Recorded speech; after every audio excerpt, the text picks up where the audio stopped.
नमस्कार, आप देख रहे हैं इंडिया वॉइस और मैं हूं आपके साथ श्रुति अंगद। देवभूमि समाचार में आप सभी का स्वागत है। देवभूमि समाचार की करते हैं शुरुआत। नवनियुक्त मुख्य न्यायाधीश का शपथ ग्रहण। हाई कोर्ट के मुख्य न्यायाधीश का ये शपथ ग्रहण है। राजभवन में आयोजित होगा समारोह। राज्यपाल दिलाएंगे जज को शपथ। सीएम धामी समारोह में लेंगे हिस्सा। सीएम धामी का नैनीताल दौरा है। भीमताल हादसे में घायलों से मिलेंगे सीएम। घायलों का जानेंगे हालचाल। उत्तराखंड हाई कोर्ट के नवनियुक्त मुख्य न्यायाधीश नरेंद्र आज राजभवन देहरादून में शपथ ग्रहण करेंगे। यह शपथ ग्रहण समारोह दोपहर 12:30 बजे आयोजित होगा। राज्यपाल लेफ्टिनेंट जनरल गुरमीत सिंह उन्हें शपथ दिलाएंगे। हाई कोर्ट की रजिस्ट्रार जनरल कहकशा खान ने नोटिफिकेशन जारी कर शपथ ग्रहण कार्यक्रम की जानकारी दी है। इस कार्यक्रम में सीएम धामी भी हिस्सा लेंगे। कार्यक्रम के बाद सीएम धामी सीधे नैनीताल रवाना होंगे और भीमताल में हादसे में घायलों से मुलाकात कर हालचाल जानेंगे। तो राजभवन में आयोजित होगा ये समारोह। हाईकोर्ट के जज को आज शपथ दिलाई जाएगी। राज्यपाल दिलाएंगे शपथ। सीएम धामी भी इस समारोह में होंगे शामिल। तो नवनियुक्त मुख्य न्यायाधीश का ये शपथ ग्रहण समारोह है। हाईकोर्ट के मुख्य न्यायाधीश का ये शपथ ग्रहण समारोह है। राजभवन में आयोजित होगा ये समारोह। राज्यपाल दिलाएंगे जज को शपथ। तो इस खबर पर ज्यादा जानकारी के साथ हमारे सहयोगी अभय कैंथुरा हमारे साथ जुड़ चुके हैं। अभय, नवनियुक्त मुख्य न्यायाधीश का शपथ ग्रहण समारोह होना है आज। कितने बजे ये शपथ ग्रहण समारोह, क्या आपको जानकारी? न्यायाधीश होंगे नरेंद्र जी, आज उनका शपथ ग्रहण समारोह है। राजभवन में कार्यक्रम के दौरान राज्यपाल की तरफ से उन्हें पद और गोपनीयता की शपथ यहाँ पर दिलाई जाएगी। इससे पूर्व कह सकते हैं कि जो उत्तराखंड की जो चीफ जस्टिस रही है जस्टिस रितु बहारी, वो सेवानिवृत्त हो चुकी है। उनके बाद जो मुख्य न्यायाधीश का जो कार्यभार था वो प्रभारी मुख्य न्यायाधीश के तौर पर मनोज कुमार तिवारी यहाँ पर संभाल रहे थे। और अब ये कह सकते हैं कि पूर्णतः सुप्रीम कोर्ट की तरफ से जो उत्तराखंड के लिए मुख्य न्यायाधीश यहाँ पर नियुक्त किए गए वो नरेंद्र जी यहाँ पर नियुक्त किए गए और आज उनका शपथ ग्रहण समारोह यहाँ पर होगा। विधिवत रूप से ये कह सकते हैं कि पूरे शपथ ग्रहण समारोह की जो कार्यक्रम की जो तैयारी है यहाँ पर हो चुकी है। दोपहर 12:30 बजे कार्यक्रम यहाँ पर होगा, जिसमें पूरे राज्य के कह सकते हैं कि जो सभी जिला जज यहाँ पर मौजूद होंगे, सरकारी कैबिनेट मंत्री यहाँ पर मौजूद रहेंगे और मुख्यमंत्री पुष्कर सिंह धामी इस कार्यक्रम में यहाँ पर मौजूद रहेंगे। राज्यपाल की तरफ से चीफ जस्टिस को यहाँ पर शपथ दिलाने का काम यहाँ पर किया जाएगा और ये कह सकते हैं कि इसके बाद विधिवत रूप से नरेंद्र जी अब उत्तराखंड के नए चीफ जस्टिस के रूप में यहाँ पर कार्यभार संभालेंगे। जी बिल्कुल, नवनियुक्त मुख्य न्यायाधीश नरेंद्र आज कार्यभार संभालेंगे अभय, लेकिन क्या कुछ उनका खास व्यक्तित्व है और कितना प्रभावशाली चीफ जस्टिस नरेंद्र का व्यक्तित्व? ये कह सकते हैं कि उत्तराखंड के नवनियुक्त चीफ जस्टिस नरेंद्र का जो व्यक्तित्व है वो तरीके से समझा जाता है। जिस प्रकार से ये शुरू से ही ये कह सकते हैं कि इनका जो कार्यशैली जो यहाँ पर रही है वो सीधे तौर पर न्याय प्रणाली के सीधे सापेक्ष यहाँ पर रही है। सख्त न्यायाधीशों के रूप में इनको यहाँ पर जाना जाता है, क्योंकि जब से इनका ये कह सकते हैं कि इनका ट्रेनिंग जब से इन्होंने वकालत को संभालने का काम यहाँ पर किया था मद्रास हाईकोर्ट में, जिस प्रकार से प्रैक्टिस करते थे, तब से लेकर अब तक का जो इनका सफर यहाँ पर रहा वो विभिन्न उतार चढ़ाव आ रहा है यहाँ पर रहा। लेकिन जिस प्रकार से न्याय को लेकर इनके सख्त निर्णय यहाँ पर रहे हैं और जो इनका कामकाज यहाँ पर रहा, उसी को देखते हुए उन्हें उत्तराखंड की कमान यहाँ पर दी गई है। चीफ जस्टिस तरफ से उन्हें यहाँ पर भेजने का काम यहाँ पर किया गया और उसके बाद ये कह सकते हैं कि जैसे ही आज यहाँ पर आए, यहाँ पर वो पहुंचेंगे आज शपथ ग्रहण समारोह के बाद, और जब कामकाज यहाँ पर संभालेंगे तो उत्तराखंड हाईकोर्ट के जो न्यायाधीश हैं उन सभी से मुलाकात भी यहाँ पर करेंगे। और ये समझा जा सकता है कि जिस प्रकार से उनका कामकाज रहा है, ऐसे में उत्तराखंड में भी वो काफ़ी प्रभावी यहाँ पर माने जा सकते हैं, क्योंकि जिस प्रकार से उत्तराखंड में हमेशा ही हाईकोर्ट के निर्देशों का पालन यहाँ पर होता रहा, जिस प्रकार से हाईकोर्ट संजीदगी के साथ यहाँ पर काम करता रहा, चाहे वो सरकार के अगेंस्ट में रहा हो या सरकार के निर्णयों को लेकर रहा हो, उस पर भी उनकी पैनी नज़र यहाँ पर रही है। और अब ये कह सकते हैं कि उनके कार्यभार संभालने के साथ ही जो तमाम जो क्षेत्र हैं या उत्तराखंड में जो न्यायपालिका जो है वो और सख्त होती नजर आएगी और निर्णयों में और तत्परता यहाँ पर हो जाएगी। समारोह भी है, सीएम भी इसका हिस्सा होंगे। कितने बजे सीएम धामी पहुंचेंगे और कहा जा रहा है कि वो भीमताल भी आज रवाना होंगे, घायलों का हाल चाल जानेंगे? तो मैं ये कह सकता है कि मुख्यमंत्री पुष्कर सिंह धामी के जो प्रमुख कार्यक्रम है उसमें सबसे पहले आज चीफ जस्टिस के शपथ ग्रहण समारोह कार्यक्रम में वो शामिल होंगे। राजभवन में कार्यक्रम है, अब से कुछ देर बाद इस कार्यक्रम की वहां पर कार्यक्रम शुरू होगा जिसमें मुख्यमंत्री पुष्कर सिंह धामी भी मौजूद रहेंगे।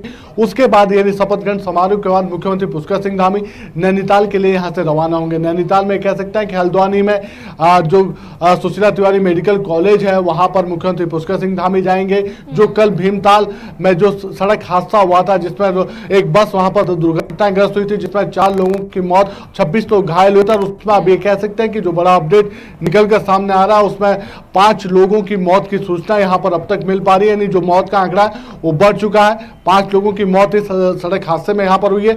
जो घायल लोग वहां पर अस्पताल में जिनका उपचार चल रहा है उनसे मिलने का काम मुख्यमंत्री पुष्कर सिंह धामी यहां पर करेंगे। स्वास्थ्य विभाग के अधिकारियों को पहले ही मुख्यमंत्री की तरफ से निर्देशित किया जा चुका है कि जो घायल है उनके बेहतर उपचार की व्यवस्था वहां पर की जाए। घायलों के उपचार के लिए भी मुख्यमंत्री पुष्कर सिंह धामी की तरफ से 3-3 लाख रुपए की आर्थिक सहायता यहां पर दी गई है।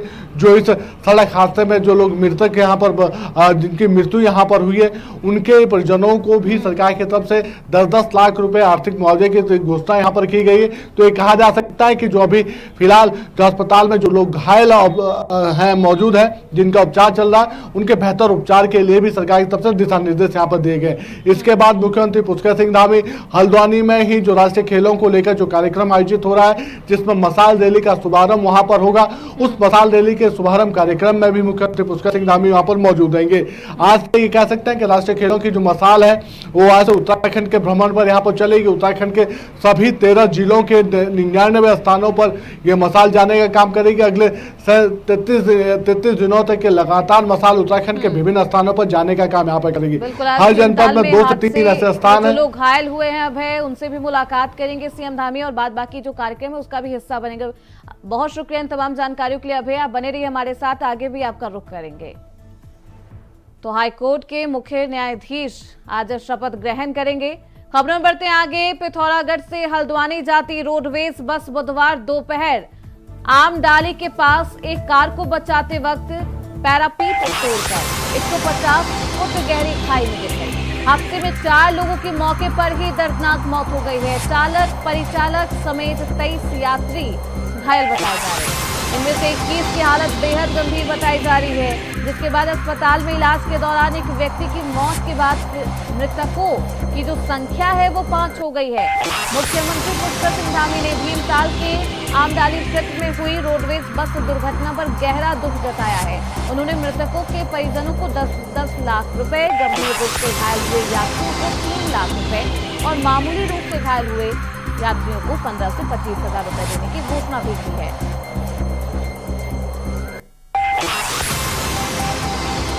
खबर पर ज्यादा जानकारी के साथ हमारे सहयोगी अमित चौधरी नैनीताल से ज्यादा जानकारी के साथ फोन लाइन पर जुड़ चुके हैं। अमित, पूरे हादसे में अभी तक क्या कुछ अपडेट है आपके पास, क्या कुछ जानकारी?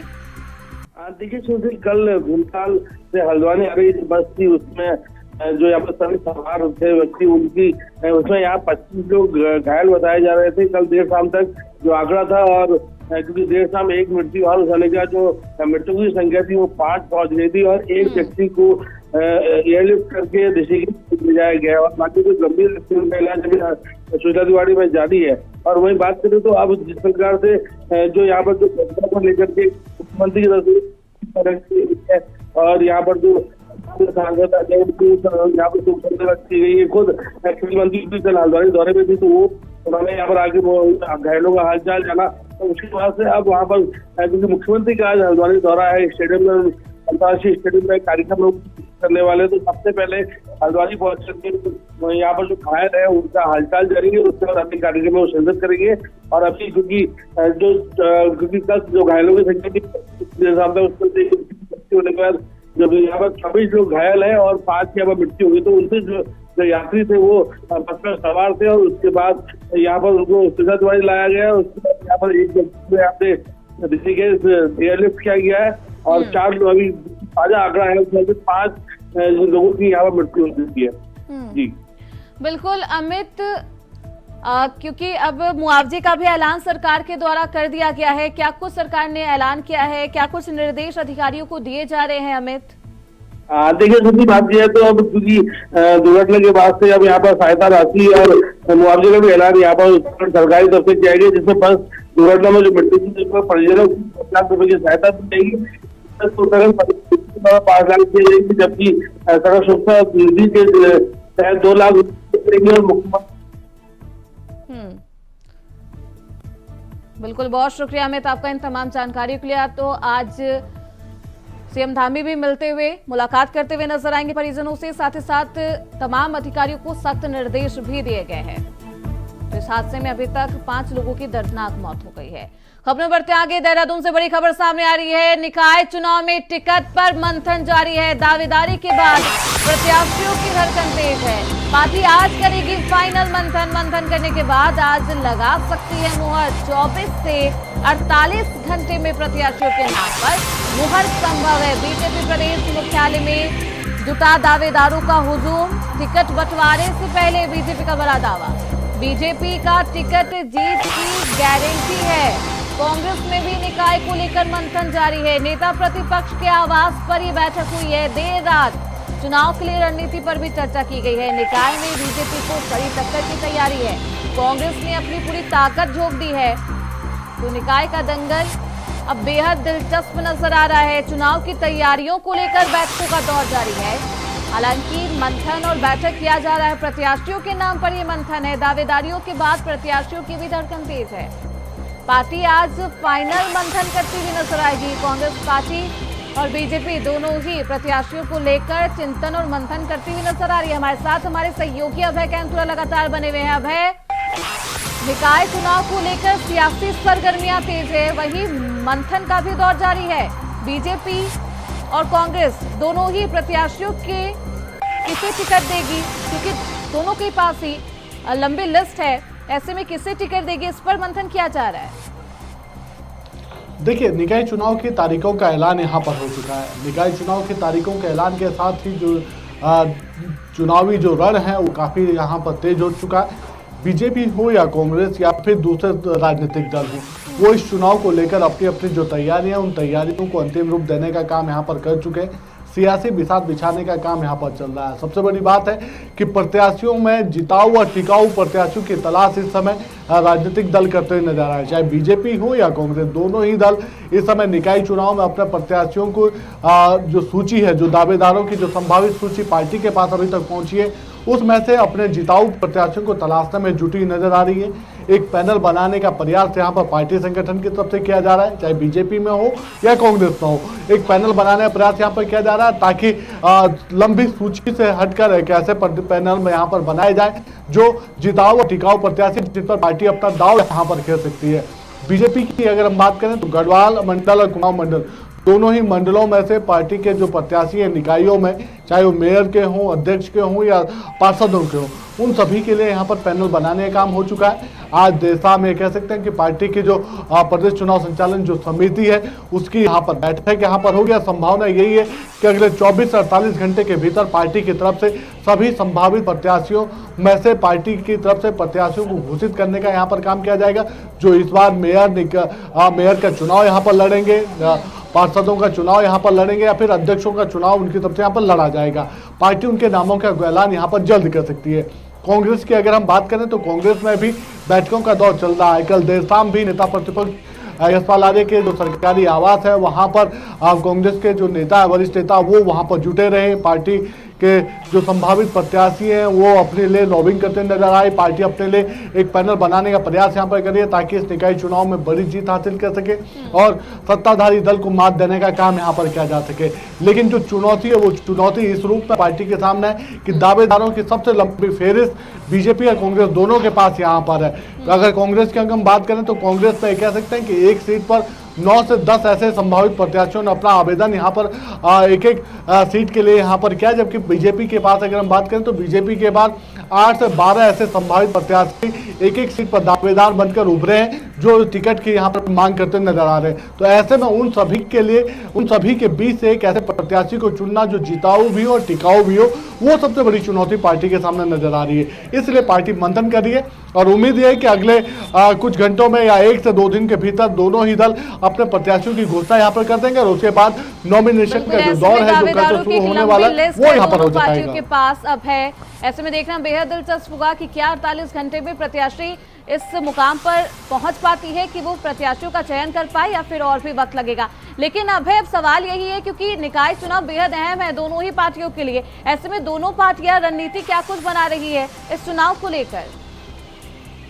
देखिए, पार्टियों की रणनीति एक ही है कि इस चुनाव को कैसे जीता जाए। चुनाव में जो जनता का भरोसा है उस जनता के भरोसे पर कैसे खरा उतरा जाए, जनता के भरोसे को कैसे जीता जाए, क्योंकि निकाय चुनाव है, छोटी सरकारों के चुनाव, तो ऐसे में मुद्दे भी छोटे छोटे होंगे।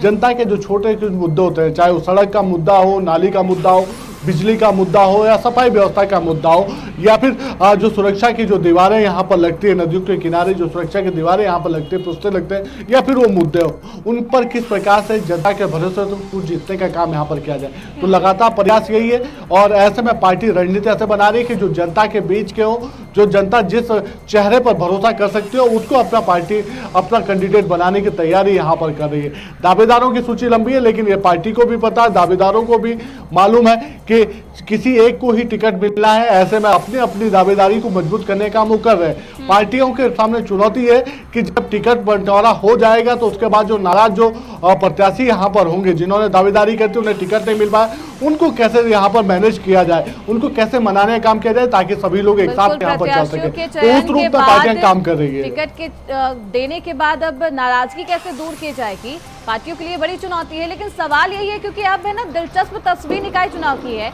बीजेपी दावा कर रही है कि टिकट अगर उनकी तरफ से टिकट दिया जाता है तो वो जीत की गारंटी है। ये दावा भाजपा की तरफ से किया जा रहा है। अब है बिल्कुल ये माना जा सकता है कि सत्ताधारी दल बीजेपी इस समय जिस प्रकार से काम कर रही है, जिस प्रकार से बीजेपी का संगठन काम करता है, तो ऐसे में बीजेपी के जो संभावित प्रत्याशी हैं वो इसीलिए टिकट को लेकर अपनी दावेदारी भी प्रस्तुत कर रहे हैं कि अगर बीजेपी का टिकट मिलता है तो फिर आने वाले दिनों में कह सकते हैं कि बीजेपी की संभावना जीत की ज़्यादा यहाँ पर बढ़ जाती है, क्योंकि पार्टी संगठन आधारित पार्टी है। संगठन के तौर पर जिस प्रकार से बीजेपी काम करती है वो जीत का एक मोहर लगाने का काम यहाँ पर करते हैं। इसलिए बीजेपी यही सब चीज़ प्रचारित करते नजर आ रही है कि जो पार्टी का प्रत्याशी होगा संगठन उसके साथ खड़ा, संगठन उसके लिए पूरी तरीके से काम यहाँ पर करेगा और बीजेपी की जो बूथ तक की रणनीति है, बूथ स्तर तक की जो रणनीति है वो उसे जिताने में अहम भूमिका यहाँ पर अदा करेगी। इसलिए बीजेपी का टिकट मानो जीत का टिकट है, इसीलिए सब लोग उसको पाने के लिए यहाँ पर लालच से नजर आ रहे हैं। ऐसे में देखना बेहद दिलचस्प होगा अब है कि बीजेपी का टिकट जीत की गारंटी दिला पाता है या फिर नहीं। बहुत शुक्रिया है आपका इन तमाम जानकारियों के लिए। तो वहीं उत्तराखंड सरकार द्वारा 4 धाम की शीतकालीन यात्रा पर किए जा रहे मंथन को गढ़वाल सांसद अनिल बलूनी ने सराहा है। बलूनी ने कहा है कि शीतकालीन यात्रा से यात्रा रूट आने वाले दिनों में श्रद्धालुओं की आमद से पूरे साल गुलजार रहेंगे। साथ ही साथ स्थानीय व्यापारियों और पर्यटन कारोबारियों को इससे खासा फायदा होगा। बलूनी ने कहा है कि शुरुआती दौर में अगर 20% श्रद्धालु भी शीतकाल यात्रा करेंगे तो शुरुआती दौर के लिए ये अच्छे संकेत होंगे। आने वाले दिनों में यात्रियों से शीतकाल यात्रा को और बेहतर बनाने के लिए उठाए जाने वाले कदम और फीडबैक लिया जाएगा, जिससे व्यवस्थाओं को चाक चौबंद किया जाए।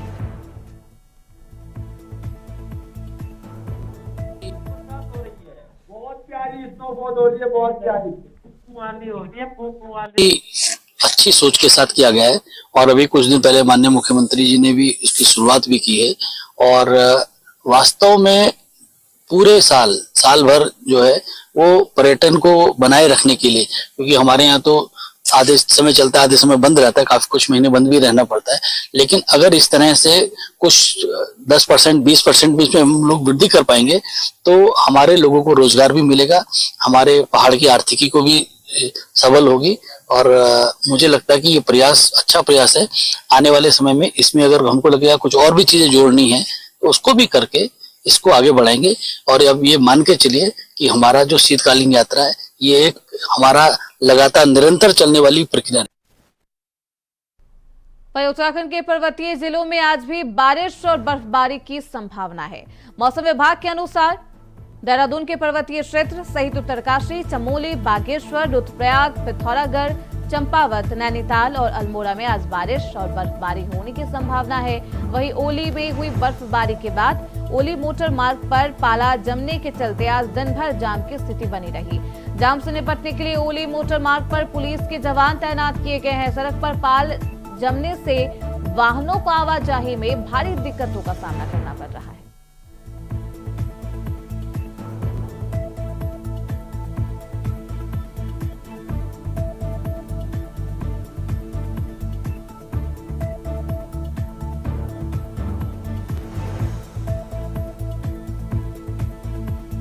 तो बर्फबारी है, जिलों में आज भी बारिश और बर्फबारी की संभावना मौसम विभाग के द्वारा जारी किया गया है। मौसम विभाग के अनुसार से देहरादून के पर्वतीय क्षेत्र सहित उत्तरकाशी, चमोली, बागेश्वर, रुद्रप्रयाग, पिथौरागढ़, चंपावत, नैनीताल और अल्मोड़ा में आज बारिश और बर्फबारी होने की संभावना है। तो आप देख सकते हैं, जहां भी देखिएगा वहीं बर्फ की चादर से ढका हुआ आज देहरादून नजर आ रहा है। सर्दी कोहरे से लिपटा हुआ है शहर।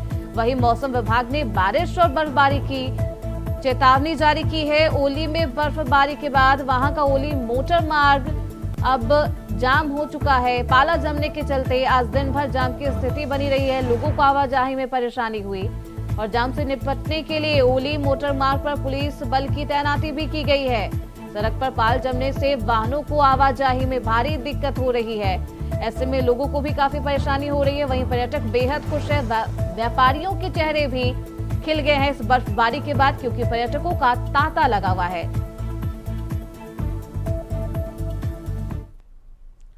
तो वे विधानसभा नरेंद्र नगर की पट्टी भरपूर के गांव डोबरी बीते कुछ सालों से पीने के पानी और पैदल मार्ग जैसी मूलभूत सुविधाओं के लिए जूझता नजर आया। ग्रामीणों ने आरोप लगाया है कि ऑल वेदर रोड निर्माण की कार्यदायी संस्था द्वारा की गई थी।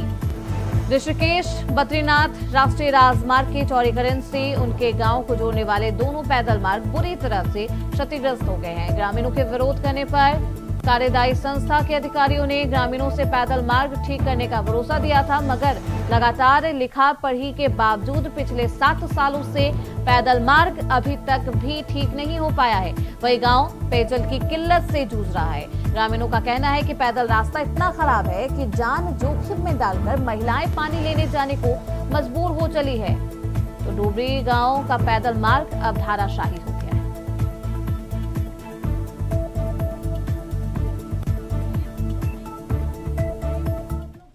हम तो माने तो बहुत ही चले जाते हैं इस रास्ते से पानी लेकर, लेकिन जो 80-85 साल के बुजुर्ग लोग हैं वो नहीं चल पाती है इस रास्ते से। उन्हें बहुत दिक्कत होती है। उनके हाथ में 5 लीटर का एक डिब्बा रहता है, वो हैंडपंप से पानी लेकर आती हैं। उनको बहुत परेशानी होती है ऊपर जाने में। और जो स्कूल के मेरी 3 साल की बेटी है, उसी रास्ते से लेके जाते हैं हम उनको, और बहुत परेशानी होती है उनको भी, और चल नहीं पाते हैं और बच्चों को गोद में ऊपर लेके जाना पड़ता है। और मेरे जो सास ससुर लोग हैं वो छोटे बच्चे को लेकर पहले सुबह ऊपर आते हैं, फिर पहले सुबह नीचे आते हैं, फिर ऊपर जाते हैं। उनको बहुत परेशानी होती है ऊपर चलने में। आंदोलन करने के लिए हम तैयार हैं। हम आएंगे सड़कों पर आंदोलन करने के लिए। तो ये जो गुना की बात कर रहे हैं, तो ये तो ऐसा समस्या आ रखी है यहाँ पे कि हम लोग मतलब कभी भी लुढ़क सकते हैं इस आवाजाही से।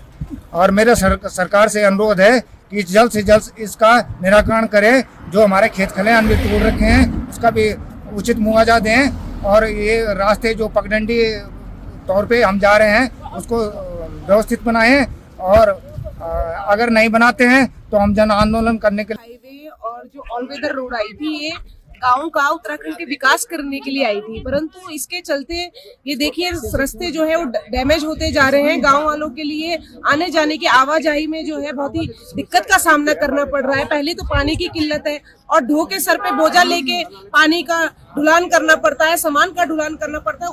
उसके ऊपर से ये ऐसे खराब रास्तों की मार, तो बहुत ही दुर्गति हमारे लोगों की जा रही है। और क्षेत्रीय विधायक से लगातार शिकायत करने के बाद भी जन सुनवाई नहीं हो रही है। मैं आपके चैनल के माध्यम से ये अनुरोध करती हूँ शासन प्रशासन से कि जल्दी ही इनका जो रास्ता है वो बनाया जाए, ताकि आवाजाही जो है सुगम हो सके।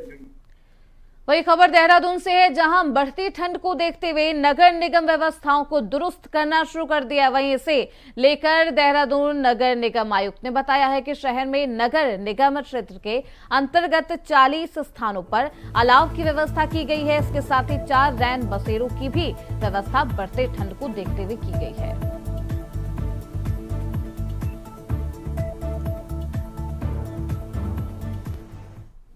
बढ़ती सर्दी को देखते हुए जगह जगह हमारे यहाँ नगर निगम क्षेत्र अंतर्गत 40 से अधिक स्थानों पर अलाव की व्यवस्था रोजाना की जा रही है। साथ ही साथ जो हमारे 4 ऑपरेशनल रैन बसेरे हैं उनमें भी लगातार व्यवस्थाओं को और बेहतर करने के प्रयास किए जा रहे हैं। और साथ ही साथ हमारा एक संस्था के द्वारा भी रैन बसेरा चलाया जाता है, उसमें भी हम लगातार निगरानी रख रहे हैं। तो प्रयास यही किया जा रहा है कि सर्दी से ज़्यादा दिक्कतें किसी को ना हो और उनको ज़रूरी सहूलियतें दे पाएं। फिलहाल इसी के साथ देवभूमि समाचार में बस इतना ही। देखते रहिए इंडिया वॉइस।